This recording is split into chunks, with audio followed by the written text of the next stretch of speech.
You're not really gonna go there, are you? Yes, I am. It's a Masters of the Marsh smackdown. The contenders, the Sandhill Crane versus the Great Blue Heron. I'm Wendy Bale, and this is Monday Movie number 89. Today we pit two large native birds against each other to determine the winner in the first ever Sandhill Designs Masters of the Marsh Smackdown. Our first contender is the Sandhill Crane, a large gray bird which we've adopted as the Sandhill Designs mascot, but we'll try to be objective here today.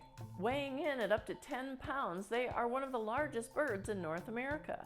They can curve their long necks, but when they fly, you'll see their legs hang out behind and their necks are out straight, which is one of the ways to determine the difference between a Sandhill Crane and our second contender, which is the Great Blue Heron.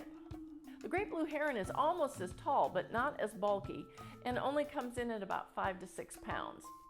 And they curve their neck back in an elegant S shape when they are flying, so that's a really good way to tell the two apart. Let's start with an eating contest.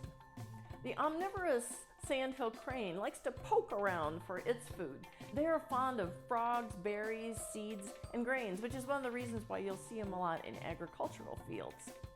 The Great Blue Heron is a stealthy hunter. They prey on frogs, salamanders, insects, and fish. Whoa!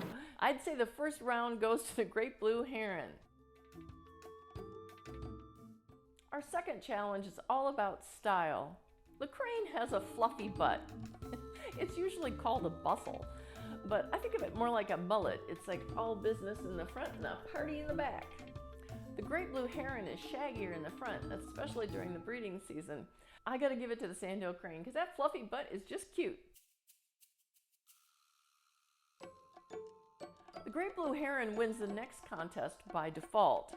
Sandhill Crane had to forfeit the Perching in Trees challenge because he didn't have the right gear.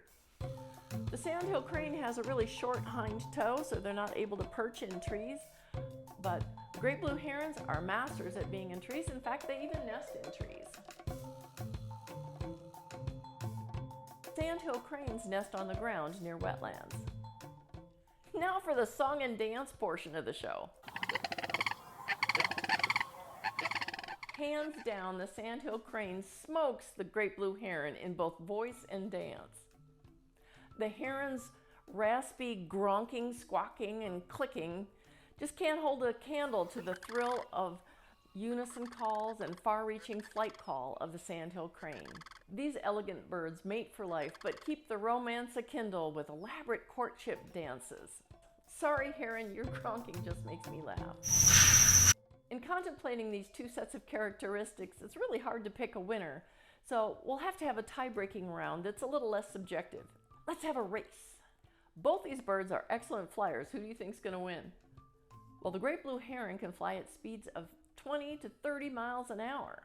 That's pretty fast. The Sandhill Crane uses columns of warm air called thermals, and they can get really high up, like up to 12,000 feet, I'm told, and they can reach speeds of up to 50 miles an hour. So we have a winner.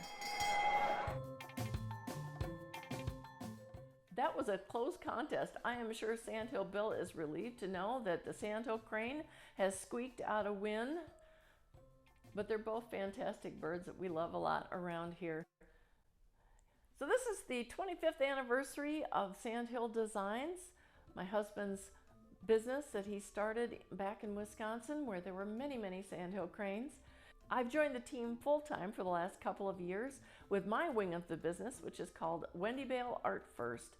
If you want to know more about either of our work, please check us out on social media. You can follow me on YouTube, Instagram, Facebook, and wendybaleart1st.com. Sign up for my quarterly newsletter to learn more about our work.